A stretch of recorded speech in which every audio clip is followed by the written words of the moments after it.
Bom dia, meus queridos e queridas ouvintes aqui da Rádio Cultura de Curitiba. Programa Terceira Via entrando no ar. Um caminho de justiça e cidadania nas ondas do rádio. São exatamente 7h08 da manhã. Bom dia. No programa de hoje, agora no primeiro horário, eu recebo aqui em nosso estúdio, como sempre, toda sexta-feira, o professor Mocelin, com a sua coluna sobre história. No segundo bloco, será a vez de Carla de Oliveira, que vai nos contar sobre seu livro Entre Flores e Vinhos, que será lançado no Pátio Batel nesse sábado. Bom dia, Mocelin. Bom dia, Verônica. Bom dia, Orlando. Bom dia, ouvintes. Hoje nós vamos falar sobre um assunto, né, Mocelin, que acho que é bem importante, é muito legal ter você aqui no estúdio falando sobre esse assunto, que é a ditadura militar. Próximo de completar seu aniversário de 55 anos, o golpe militar de 31 de março de 1964, que estabeleceu uma ditadura durante 21 anos no Brasil, voltou ao debate no Poder Executivo após o presidente em exercício, Jair Bolsonaro, orientar quartéis ao redor do país a comemorarem a data histórica. O assunto gerou polêmica por todo o Brasil. Afinal de contas, estamos falando de um dos períodos mais terríveis de nossa história. É lamentável que tenhamos governantes que neguem os fatos históricos e maquiem os anos de chumbo como uma revolução necessária para conter supostas forças comunistas que colocavam em risco o povo brasileiro e a sua soberania nacional. E aí, Mocelin? Em primeiro lugar, né, Verônica, é bom a gente fazer a distinção entre o que é um golpe e o que é uma revolução. Exatamente. Conta pra gente a diferença, porque o governo está querendo dizer, né, que o golpe não foi golpe, foi uma revolução que protegeu o povo brasileiro. Vamos falar sobre essa diferença. Um golpe é quando a Constituição que está em vigor, ela é violada. Uhum. Então, a ordem constitucional é rompida. Nós tivemos, na história do Brasil, vários golpes de Estado. Uhum. Começou lá no Império, o golpe da maioridade. O Dom Pedro II só poderia se tornar imperador com 18 anos. Uhum. Mas a situação era bastante conturbada, com a Revolução Farroupilha, balaiada, cabanagem. E os liberais resolveram antecipar a maioridade dele, e ele tornou-se imperador com menos de 15 anos. Uhum.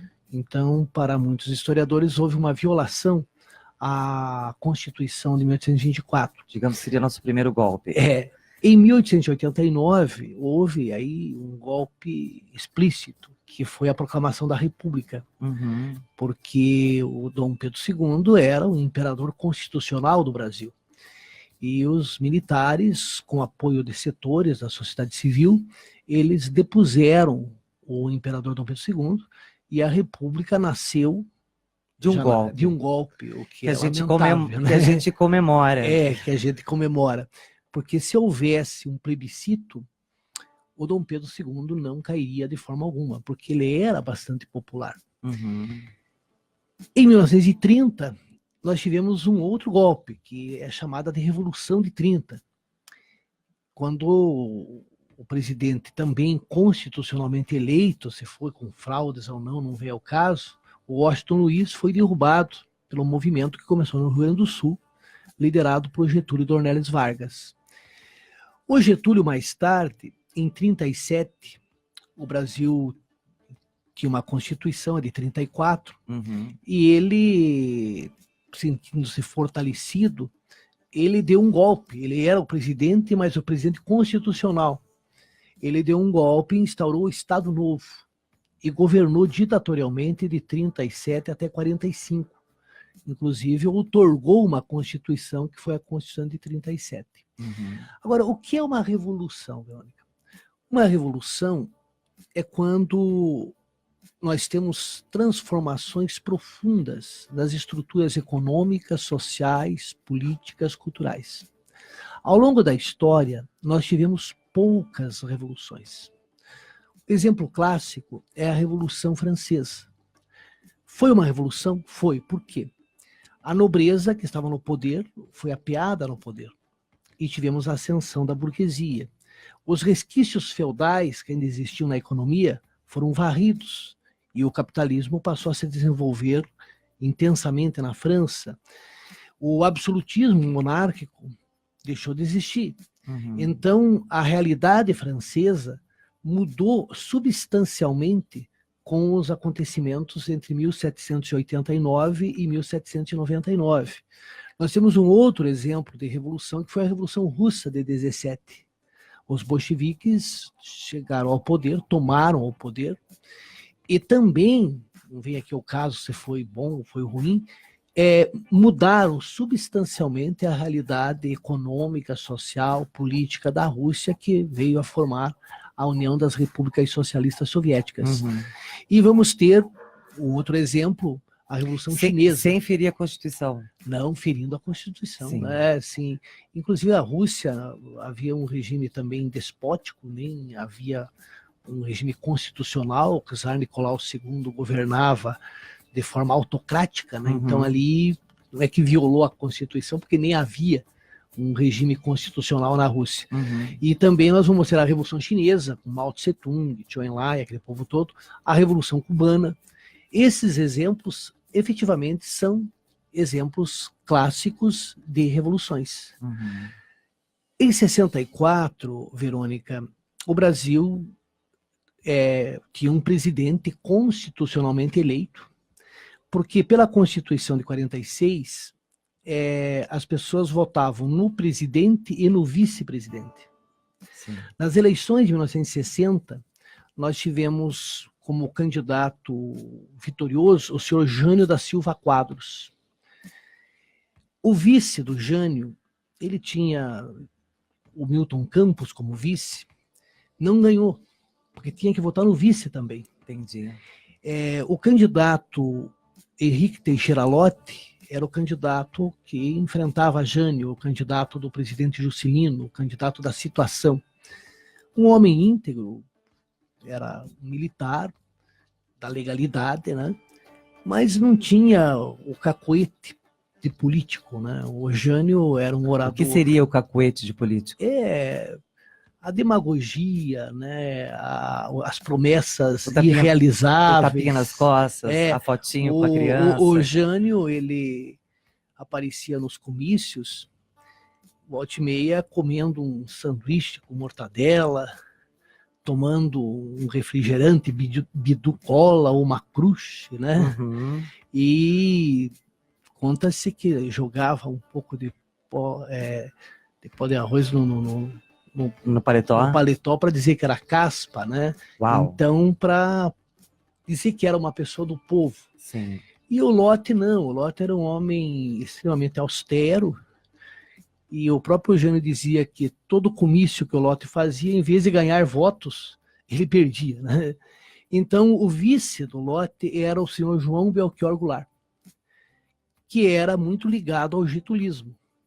Gaúcho, né? Que fez sua carreira política durante o período que Getúlio Vargas foi presidente da República, que foi de 1951 a 54.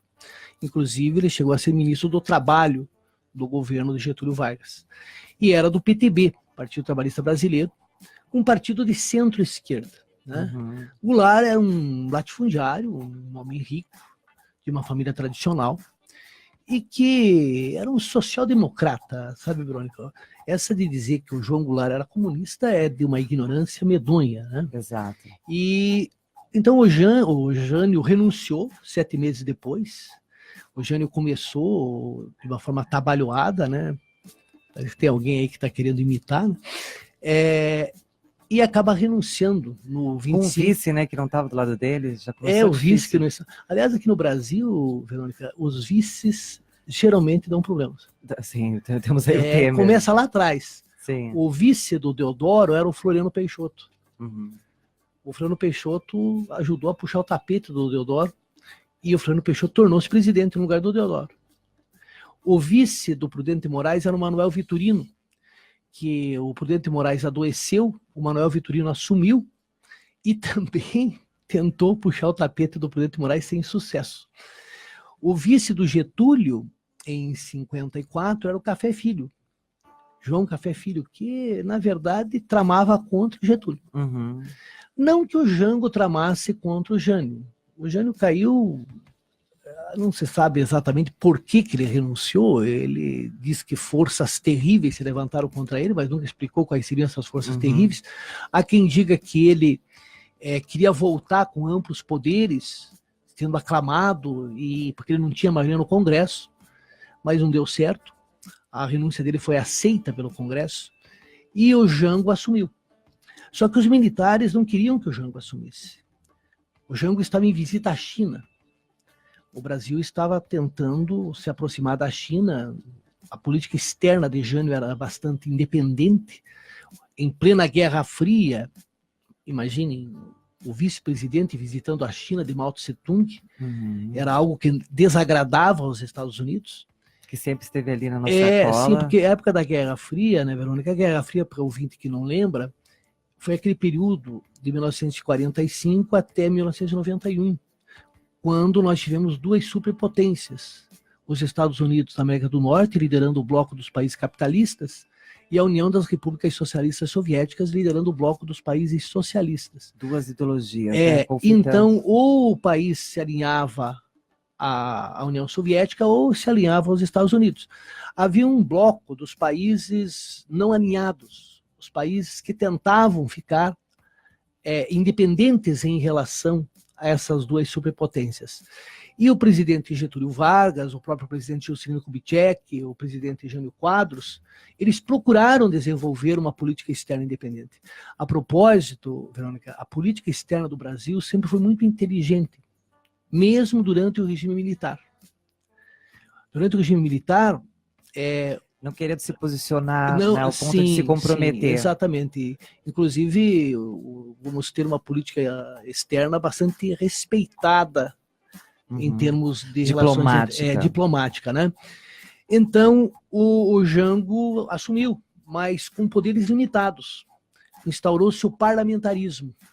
Né? Fizeram uma emenda à Constituição e tivemos como primeiro-ministro o senhor Tancredo Almeida Neves.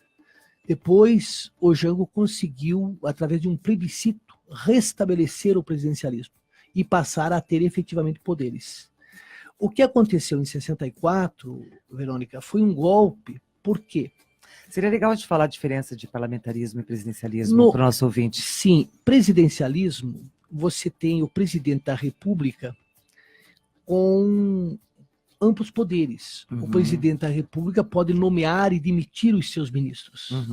É lógico que num sistema em que temos os três poderes, Senado, tem o Congresso Nacional, né, a Câmara dos Deputados e o Senado, e tem o Poder Judiciário. Os poderes são independentes. O presidente não pode fazer tudo. Porque no Brasil as pessoas... Ele precisa da aprovação, né? Sim.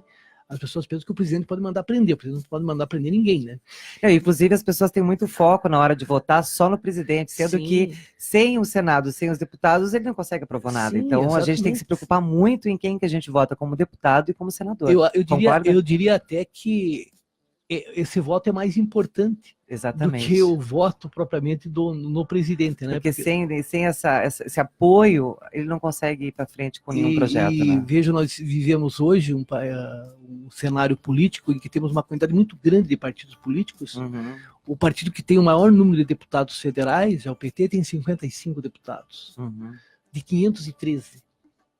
Quer dizer, para governar, você precisa do apoio de vários partidos. Exato. Então, o que o presidente Fernando Henrique Cardoso teve que fazer? O presidente Fernando Henrique Cardoso teve que fazer uma coalizão com vários partidos, teve que fazer concessões. O presidente Luiz Inácio Lula da Silva teve que fazer a mesma coisa.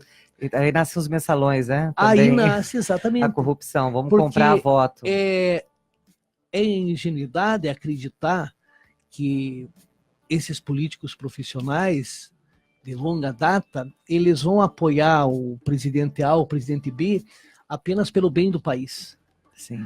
Há um toma lá da cá. Exato, interesses bem escusos. De cargos e de uma série de outras coisas que é bom a gente até nem destacar, né? Mas eu dizia, Verônica, que o presidente João Goulart, ele recupera os poderes. E no parlamentarismo, aí quem governa é o primeiro-ministro. O presidente torna-se uma figura decorativa. Numa república parlamentarista, por exemplo, a Alemanha, o poder está no parlamento. O partido que tem maioria forma o governo. Se nenhum partido tem maioria sequer simples, você tem um governo de coalizão, onde vários partidos formam uma coalizão. Funciona o parlamentarismo? Funciona. Em países onde existe uma tradição partidária, onde você tem poucos partidos, por exemplo, a monarquia parlamentarista do Reino Unido da Grã-Bretanha. Você tem a alternância, lá, hora de trabalhistas, hora de conservadores. Ou na Alemanha, onde você tem um partido social-democrata super forte, você tem lá o partido cristão de centro também forte. Você tem 4, 5 partidos que realmente têm expressividade. Ele tem uma proposta, né? Que não é o caso do Sim, Brasil. Atualmente sim. a gente tem quantos partidos? Eu tenho a impressão que atualmente tem 35, né? E nasce toda hora, né? E aí o político vai para um e vai para o outro. Não existe realmente, né, uma identidade partidária, uma né? questão programática, Sim, né? um projeto definido. Você veja, por exemplo, o Partido Verde, tem o programa do Partido Verde. Se o sujeito é deputado, vereador, qualquer um dos cargos que ele consiga ocupar por essa legenda, ele tem que ser fiel ao conteúdo programático do partido. Exato. Né? Ele não pode, por exemplo, ser do Partido Verde e defender o porte de armas, ou defender a caça, porque ele está indo na contramão da sua ideologia, do programa do partido. Porém, a gente que conhece um pouco a realidade brasileira, a gente sabe que a questão do programa do partido, fazem o programa, os programas são muito parecidos. O programa, por exemplo, do PSDB e o programa do PT não tem grandes diferenças. Ambos são sociais-democratas, né? Só que a realidade é diferente, né? Sim. O sujeito, ele vota de acordo com as conveniências. Exatamente. Então nós temos ainda um baixo índice de politização da nossa sociedade. A nossa sociedade é muito despolitizada. E acaba votando sempre nos mesmos, parece que tem uma memória fraca. Sim, Só verdade. você vê a história do nosso governador Beto Richa, que foi, né, prefeito, foi governador e reeleito, depois mesmo de tantas virem à tona, né? Escândalos virem à tona, né?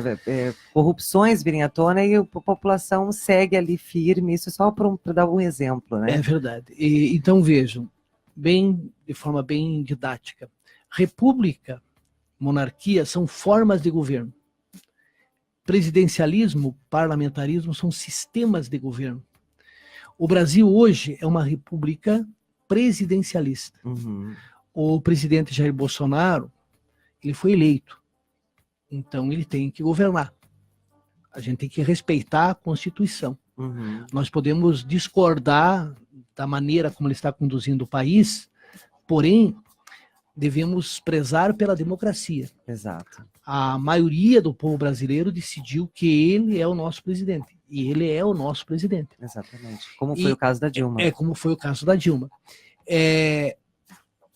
O que nós devemos ter em mente é que a Constituição tem que ser respeitada pelos que estão no governo, pelo judiciário, que às vezes arranha a Constituição, quem deveria preservá-la, né? E pela classe política de uma forma geral. Exatamente. Né? Então, como ele é o Brasil é uma república presidencialista, ele, Jair Bolsonaro, tem o direito de indicar os ministros que ele quiser. Mas ele, para aprovar uma reforma, por exemplo, como a reforma da Previdência, ele tem que ter o apoio do Congresso. Aí tem que ter jogo de cintura. Aí tem que fazer política. E muitas vezes o fazer política não é a política com P maiúsculo. Muitas vezes é a política daquela política tradicional que tem imperado no Brasil. É o toma lá da cá. O toma lá da cá. Para quem está chegando agora, a gente está aqui com o professor Mocelin, recebendo uma aula sobre a ditadura militar. Vamos dar um foco agora na ditadura. O que foi esses anos de chumbo? Por que anos de chumbo? O que aconteceu de fato nesse 31 de março de 1964? O presidente João Goulart, ele propôs as chamadas reformas de base. O que seriam essas reformas de base? Uma reforma agrária uma reforma eleitoral, uma reforma bancária, uma reforma universitária. Ele estava tentando implantar o comunismo no Brasil, isso é uma besteira. Eu acho legal falar, vamos fazer um parênteses aqui, vamos explicar para quem está nos ouvindo o que de fato é esse comunismo, para as pessoas entenderem que de fato é um absurdo a gente dizer que algum dia teve a possibilidade de existir comunismo no Brasil e que agora a gente ainda está à mercê dessas forças e que esse governo que aí está contra, né? Está salvando o Brasil das garras dos comunistas comedores de criancinhas. O modo de produção capitalista é o que impera no Ocidente. Uhum. Ele começou a surgir em fins da Idade Média, consolidou-se com a Revolução Industrial e é hegemônico nos dias de hoje. Uhum. O capitalismo caracteriza-se pelo controle dos meios de produção pela iniciativa privada, Uhum. pela busca do lucro, pela livre concorrência. Então, o capitalismo, o Brasil sempre foi capitalista. Uhum. O socialismo, existiram várias propostas socialistas, desde aqueles chamados socialistas utópicos, como Fourier, Owen, o Conde de Saint-Simon, o socialismo dito científico de Marx e de Engels, e os socialistas libertários, que são os anarquistas, o Bakunin, Malatesta, e até um socialismo cristão, sabe, Verônica? Porque esses socialistas cristãos dizem que as comunidades cristãs dos primeiros tempos eram comunidades onde eles partilhavam tudo que tinham. E basta lermos o livro dos Atos dos Apóstolos para endossarmos essa visão, né? Então existem várias propostas socialistas. E a proposta de Marx era que, através de uma revolução, o proletariado tomasse o poder e o capitalismo seria banido, a burguesia seria apeada do poder e teríamos uma ditadura do proletariado. E essa ditadura do proletariado seria um período de transição para chegar ao comunismo, onde não teríamos mais Estado e onde não teríamos mais diferenças entre as classes sociais. Isso não aconteceu. Na Rússia, o comunismo ideológico nunca existiu em nenhum lugar. Em nenhum lugar, sabe? A não ser nas comunidades primitivas, né? Onde de fato eles partiam tudo. Então, na Rússia, o que aconteceu foi que o capitalismo que já existia na Rússia foi destruído. Nós vamos ter o socialismo. No socialismo, os meios de produção são controlados pelo Estado. E a transição para o comunismo nunca efetivou-se. E em vez de uma ditadura do proletariado, passou a existir uma ditadura sobre o proletariado. Uma casta burocrática que vai se locupletar e que vai ter vantagens. Que vai viver no luxo enquanto... a maioria da população vai viver com dificuldades. O livro A Revolução dos Bichos é uma crítica... Seria quase um feudalismo, uma volta ao feudalismo, né? O George Orwell, aquele livro A Revolução dos Bichos, ele faz uma crítica bastante contundente ao que aconteceu na União Soviética, especialmente no período de Stalin. O que o João Goulart... Inclusive um livro muito bom, super curtinho, bem interessante para todo mundo. Você que está nos ouvindo aí, leia, procure aí A Revolução dos Bichos. Acho que é um bom retrato de tudo isso que a gente está falando aqui. Que é uma crítica não ao socialismo, mas ao stalinismo, né? A maneira como o socialismo estava sendo implementado na União Soviética. E o João Goulart estava muito distante disso, né?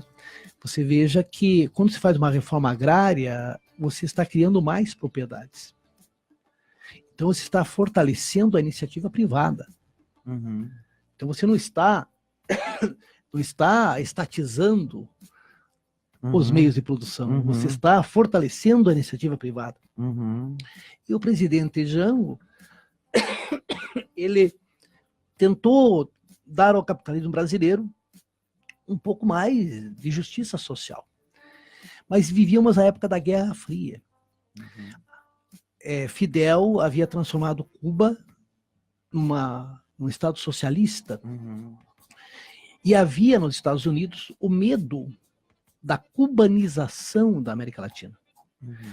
Em 1963, o presidente João Goulart conseguiu aprovar em janeiro o plebiscito e restabeleceu o presidencialismo. Ele visitou os Estados Unidos. E o presidente Kennedy exigia que ele rompesse as relações diplomáticas com Cuba e com os países do leste europeu. E exigia também que as companhias norte-americanas que foram encampadas, especialmente no Rio Grande do Sul, pelo governador Leonel Brizola, fossem regiamente, digamos assim, recompensadas, e que o Brasil permitisse o envio de remessas de lucros dessas empresas que aqui operavam, empresas norte-americanas, sem nenhuma taxação. O Goulart, de forma muito diplomática, disse que o Brasil tinha relações com os países do leste europeu e não ia romper com os países do leste europeu. Então a política externa do Brasil era independente. O Goulart queria manter boas relações com os Estados Unidos, mas também queria ter a independência de estabelecer relações comerciais e diplomáticas com os países do bloco dito socialista. Aí nós vamos ter uma campanha para derrubar o Goulart, inclusive com a participação da CIA. Nós vamos ter a criação do IBAD, o Instituto Brasileiro de Ação Democrática, que recebia dinheiro de fora, isso hoje há provas, inclusive foi feita uma CPI do IBAD, que vai financiar campanhas eleitorais em 1962. O senhor Ademar de Barros recebeu dinheiro do IBAD lá em São Paulo, o senhor Carlos Lacerda recebeu dinheiro do IBAD lá na Guanabara, vários candidatos a deputado federal receberam, ao Senado também receberam dinheiro. O IPES, o Instituto de Pesquisas e Estudos Sociais, que reunia pessoas conservadoras, né?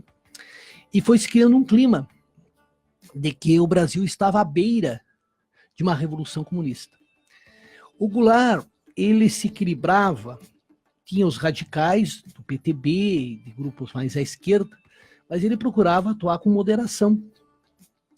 E a grande imprensa estava contra Goulart. É isso que eu ia falar, não foi só os Estados Unidos, né, que Não, apoiaram o não, golpe. não. Temos aí uma imprensa Uma imprensa atuante, né? que aí, porque é ela que informa a população, né? Sim, o Estado de São Paulo, um jornal que vai estar contra o presidente Jango, como esteve contra Getúlio Vargas em 54, a Folha de São Paulo, o Correio da Manhã, o Jornal do Brasil. Todos a favor do golpe. O presidente João Goulart tinha poucos jornais e emissoras de rádio do lado dele. Ele não soube, digamos assim, aparelhar-se dessa nova realidade em que a imprensa e a classe média vai estar contra o Goulart. Agora, algo que... Por quê? Qual foi a historinha que contaram para eles? É que o Brasil estava à beira do comunismo.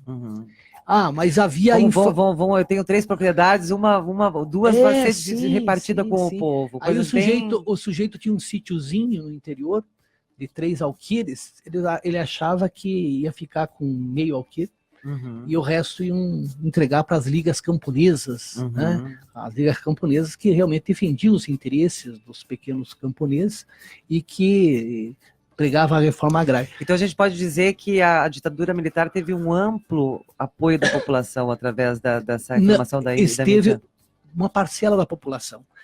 Veja, teve uma pesquisa do IBOP feita entre 9 e 26 de março de 64.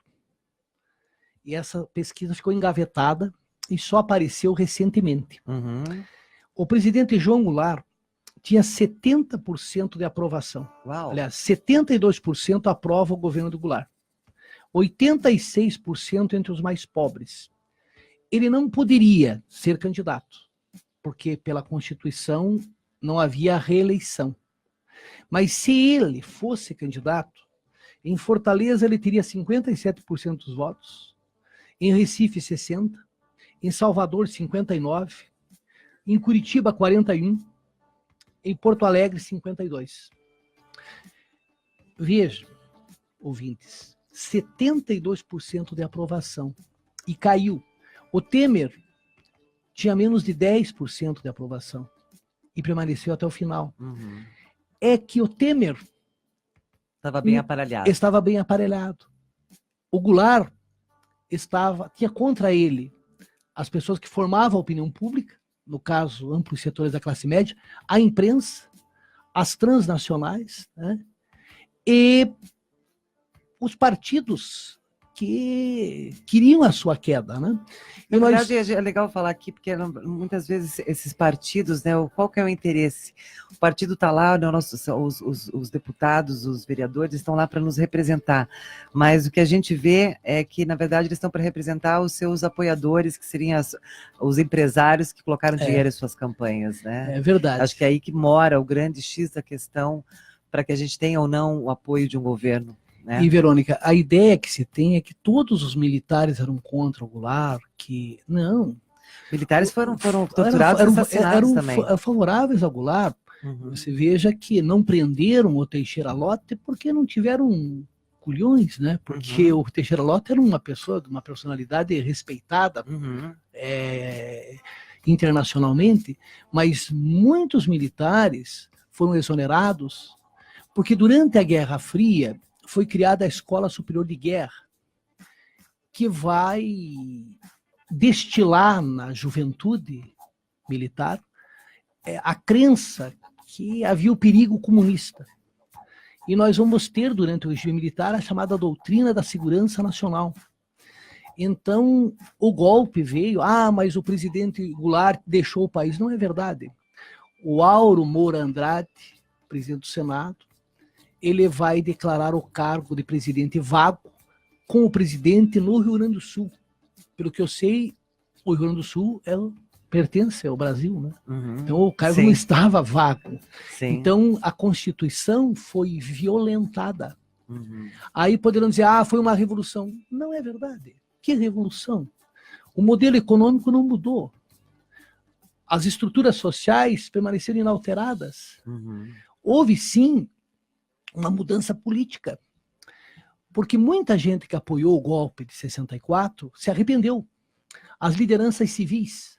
O Juscelino acreditava que os militares iriam dar o golpe, o Carlos Lacerda também, o Adhemar de Barros, o Carvalho Pinto, e teríamos em 65 eleições presidenciais.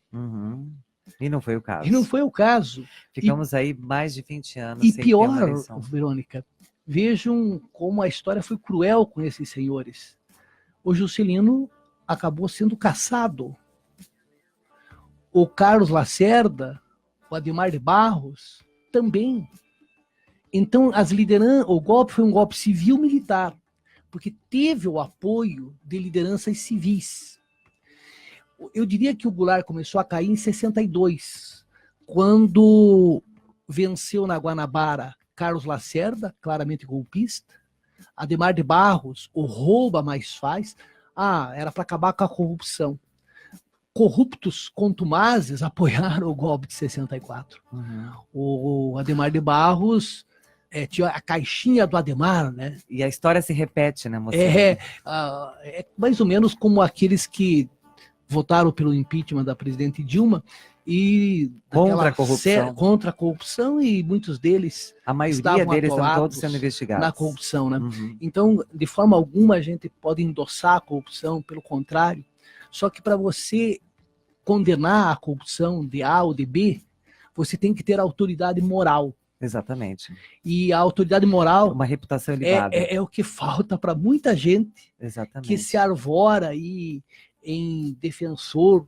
É só ver o caso da família Bolsonaro, né? Que se elegeu com essa campanha aí contra a corrupção, e a gente tem o filho dele, que até agora ninguém levou a cabo essa investigação, mas sabemos que... É mais ou menos, né, Verônica, você tacar o nepotismo. O nepotismo dos outros, né? Mas da sua família, da sua não, né? Então, o que a gente destaca ali em 64 é que essas lideranças civis foram fundamentais. Aqui no Paraná, o governador era o senhor Ney Amintas de Barros Braga. Não existe o C em história, né? Mas se Abilon de Souza Naves não tivesse falecido em 59, provavelmente ele seria o governador do Paraná em 60. E duvido que Souza Naves apoiasse o golpe. Lá em Minas, quem ganhou foi o Magalhães Pinto e não o Tancredo Neves. Em São Paulo, o Adhemar de Barros ganhou do Jânio Quadros. Uhum. Quer dizer, por isso a eleição ali de 60 e 62 fizeram com que em estados fundamentais, pessoas ligadas ao golpe, né, ou que depois se ligaram ao golpe, Uhum. chegassem ao poder. Por exemplo, no Rio Grande do Sul, o senhor Leonel Moro Brizola, que era cunhado do João Goulart, ele perdeu a eleição, o seu candidato perdeu para Hildo Meneghetti, Sim. que vai apoiar o golpe de 64. Mocelin, a gente já está quase chegando no finalzinho do nosso programa. Para quem está chegando agora aqui na Rádio Cultura de Curitiba, a gente está com o professor Mocelin nos dando uma aula de história sobre o que foi a ditadura militar. Mocelin, acho importante a gente falar nesses últimos minutos aqui de programa sobre a questão da tortura, né, de tantas mortes que aconteceram, né, da perseguição, porque quem apoia a ditadura e diz que foi apenas uma revolução para salvar o Brasil do comunismo, diz que quem morreu foram os comunistas, né, sequestradores, ladrões de banco, né, inclusive, né, falando da nossa ex-presidente Dilma, que foi uma guerrilheira, né, forte contra a ditadura. Então, eu queria que você falasse quem foram essas pessoas que foram perseguidas, né? Os artistas, inclusive, foram muito perseguidos.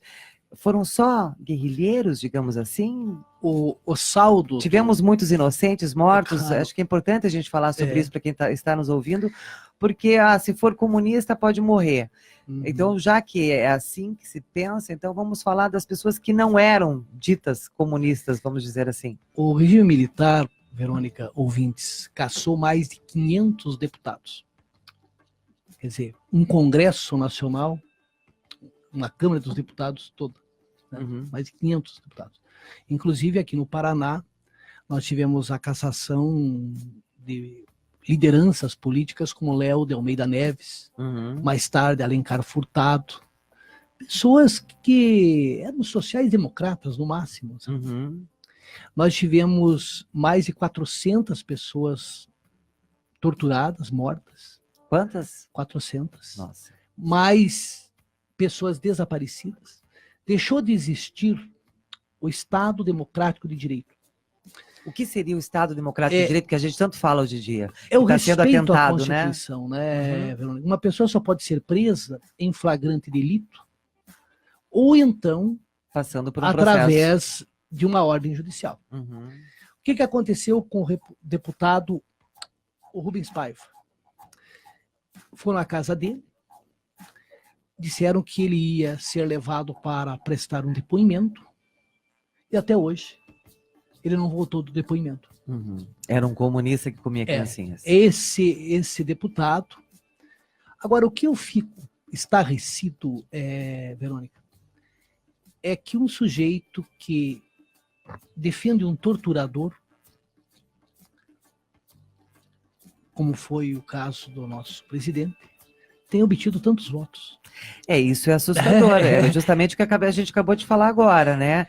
Existe um apoio, e a gente teve aí a eleição do Jair Bolsonaro, que defende o torturador, justamente porque se coloca na cabeça que de fato existiu esse perigo comunista, e que hoje, de fato, a gente tem uma sociedade permeada por esse pensamento, inclusive a questão da ideologia de gênero, né? Então, querendo extirpar dos nossos livros de história que ideologia de gênero é essa, e que, então, quem foi perseguido e torturado merecia, porque era comunista. E veja, e quem que merece ser torturado? Por mais que seja um bandido, que fosse o caso, a gente tem os direitos humanos. A pergunta é, por que ocorreram as reações armadas? Porque não havia espaço para a democracia. Então, de forma equivocada, isso deve ser dito, né? Equivocada, setores das esquerdas partiram para a luta armada. E usaram métodos que deu ao regime militar a justificativa para fazer o que estava fazendo. Que já estava fazendo. É importante a gente dizer isso para quem está nos ouvindo. A revolta armada da banda só em da 68. Esquerda. Exato, e aconteceu porque, de fato, não existia espaço para a oposição se colocar. É verdade. Né? Vamos falar um pouquinho sobre a perseguição aos artistas, por exemplo. Sim, veja, nós tivemos em 68, tínhamos aqueles festivais, né? E artistas como Gilberto Gil, Festivais da Caetano Canção. Veloso, Taiguara, eles tinham as canções deles censuradas, né? Até censuraram, Verônica, um cantor que a gente chama de música brega, né?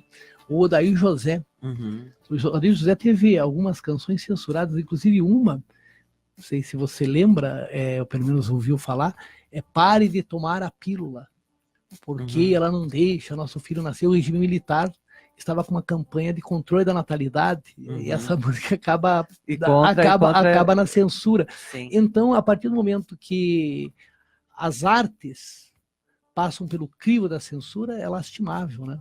Mas nós vivemos num mundo, sabe, Verônica, onde, infelizmente, a desinformação predomina. O projeto de deseducação, na verdade, é o projeto mesmo, né? O Orlando estava me falando que uma notícia que o nosso ministro das Relações Exteriores, Eduardo Araújo, acho, né, o nome dele, disse que o nazismo é de esquerda. Então, eu gostaria que ele me explicasse. Hitler chegou ao poder... Ernesto Araújo, né? Ernesto Araújo, não é Eduardo Araújo. Ernesto Araújo. Que ele me explicasse. Hitler chegou ao poder pela via eleitoral. Ele tornou-se chanceler da Alemanha em 30 de janeiro de 1933. Ele dissolveu o Reichstag e convocou eleições para o dia 5 de março. Em meados de fevereiro, ele se reuniu com o empresariado alemão, com a família Krupp, Thyssen, com os banqueiros, e estes forneceram 3 milhões de marcos ao Partido Nazista, inclusive um avião para ele fazer campanha. Em 5 de março, o Partido Nazista não conseguiu a maioria sequer simples. Os 80 deputados eleitos pelo Partido Comunista foram presos. Mais tarde, os 94 deputados eleitos pelo Partido Social Democrata foram caçados. Então temos aí uma revolução de esquerda. Se ele coloca na ilegalidade o Partido Comunista, se ele depois coloca na ilegalidade o Partido Social Democrata, se ele chega ao poder com o apoio da elite financeira e industrial da Alemanha, como é que ele é de esquerda, meu? Exato. Ele manteve o capitalismo. Falta aula de história, como você o que na verdade ele Vamos fez, chamar ele e isso na verdade, ele acabou com o liberalismo econômico, que é outra coisa. O liberalismo é uma doutrina econômica, política, aí sim, é um intervencionismo do Estado na economia. Então ele não era liberal, isso é verdade, mas que ele não era capitalista é uma besteira. E que ele era de esquerda é uma besteira maior ainda. Exatamente. Agora, que uma pessoa na internet ou num barzinho já meio embriagada diga uma besteira dessas, tudo bem. Mas esse senhor é ministro das Relações Exteriores do Brasil. É uma vergonha. É uma vergonha. Tá? É uma vergonha. Mocelin, a gente está agora nos últimos minutinhos aqui do nosso programa. Eu queria... a gente está falando tanto do Jair Bolsonaro, né, que está dando aí, primeiro, um presidente que homenageia um torturador. Agora existe toda uma perseguição para a escola sem partido, né? Querem eliminar esse pensamento de esquerda dos livros de história, estão querendo mexer na história, vamos poder dizer assim. Como é que você vê esse medo que a banda da esquerda no país tem de que, de fato, uma ditadura esteja se instalando devagarinho no país? Como é que você vê isso? A gente está na iminência de ter digamos, uma ditadura velada?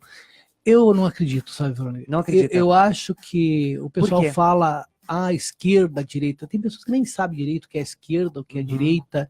E existem várias esquerdas, existem várias direitas.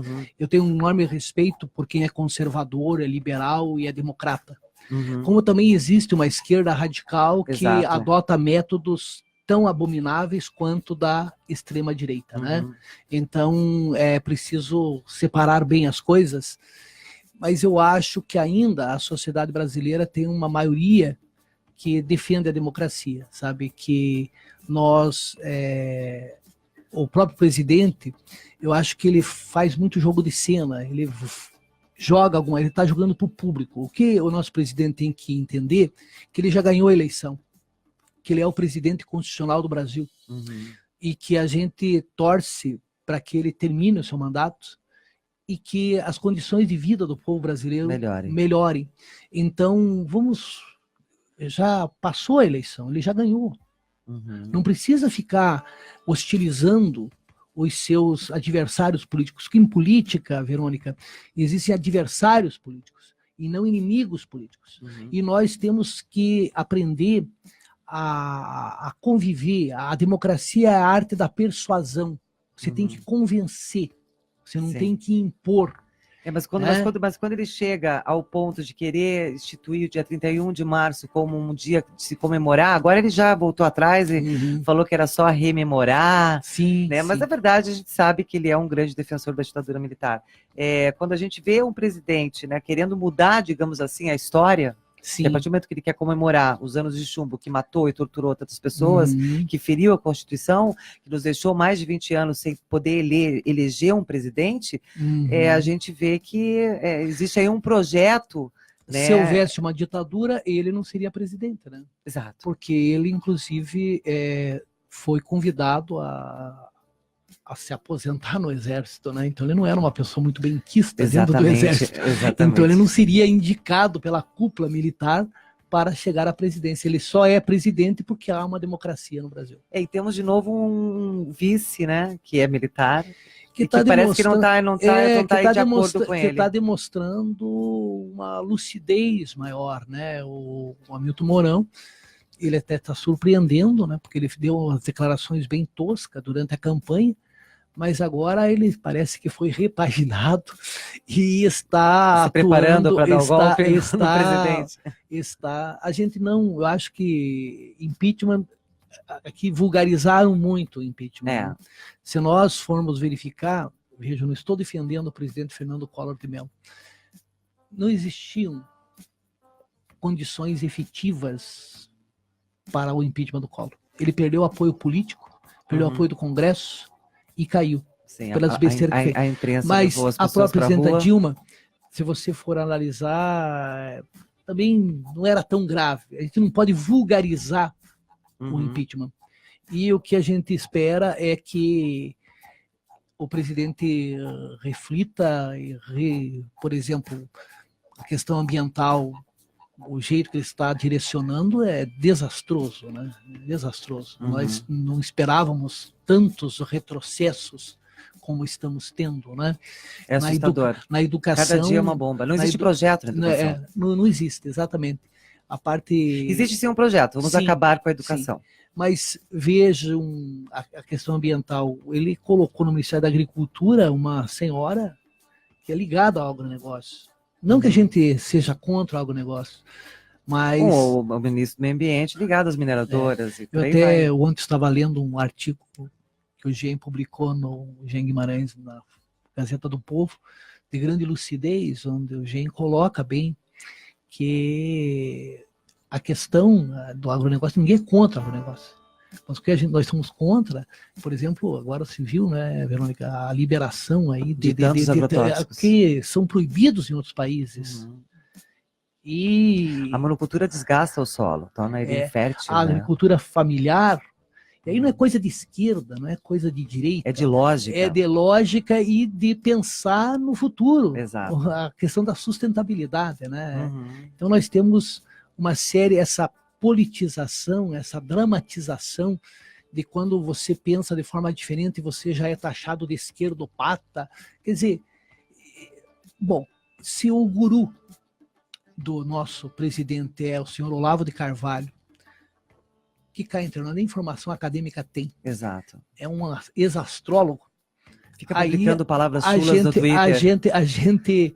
E o que deviam fazer, né, Verônica, é tirar o telefone do presidente. É como você faz com uma criança, né, que fica com o tablet e um fica twitteiro, ali, parece um adolescente twitteiro. É twitteiro, é. Sim, o Golden Shoulder, né, que ele publicou, é um absurdo, né? Tem um presidente se prestando a esse papel. Você veja, Verônica... É só um exemplo pequeno, né, Nem num grupo do WhatsApp de jogadores de futebol, você manda o vídeo que ele postou Sim. pornográfico. Porque eu acho de uma deselegância tremenda, Exato, né? exato. Agora, você é o presidente da República, ou você é o prefeito de uma cidade, ou você é um professor, Uhum. você tem... você é uma pessoa pública, você não pode de E ter forma decoro. nenhuma de decoro. Uhum. Teve lá em 47, se não me falha a memória, que teve um deputado, tal de Bilac Pinto, que foi fotografado com uma cueca, não era cueca, um calção, e foi caçado por falta de decoro. Falta de decoro. Falta de decoro. A gente teríamos motivos, muitos motivos para Barreto depor, Pinto, não, para depor aí o presidente por Barreto falta de Pinto, que decoro. era deputado do PTB. Uhum. Lá Mocelinha, infelizmente, né, o nosso tempo acabou. Teríamos aí, pelo menos, acho que, sei lá, quantas aulas, quantos programas para a gente poder falar da ditadura.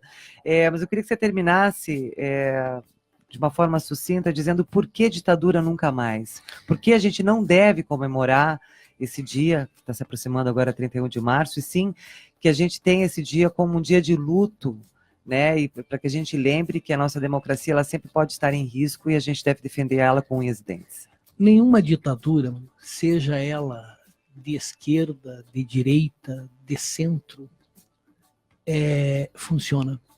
Uhum. A pior das democracias ainda é o melhor dos regimes. Exato. Por mais frágil que ela seja, né? O respeito aos direitos humanos, conforme temos na Declaração Universal dos Direitos Humanos de 1948, deve ser a meta que deve guiar e não é toda pessoa que foi guindada a um cargo público. Uhum. Quer dizer... A gente tem um presidente que direitos humanos é mimimi. Não. Porque a gente tem, o que eu ouço hoje de amigos falando, mas isso é mimimi. Como assim mimimi? Não é mimimi, né? O Estado... guia todo mundo. E é de uma falta de conhecimento incrível, né, Verônica? Tem pessoas tão ingênuas que acham que só distribuindo armas por aí você acaba com a violência. Assim seria fácil. Eu dou um AK-47 para você, uma Uzi israelense para o Orlando, uma 765 para mim. Exato. E estamos... Isso é uma besteira. A educação é o caminho. E o pior é que teve gente que se elegeu em cima dessas propostas. O que Aí... denota, né, Verônica, a falta de politização. Nós precisamos de educação, educação, educação e educação crítica e respeito ao outro, né? Fazer valer os direitos humanos, Exato. né, Mocelinha? Mocelinha, muito agradecida por mais uma vez você estar aqui com a gente, dando essa aula. Como a gente está falando, né? Educação, educação, educação. Então, quanto é importante essa coluna que você tem aqui com a gente no programa Terceira Via, levando um pouco de informação de qualidade, crítica, para o nosso ouvinte, a nossa ouvinte. Obrigado, Verônica, e bom dia a todos. Um bom dia.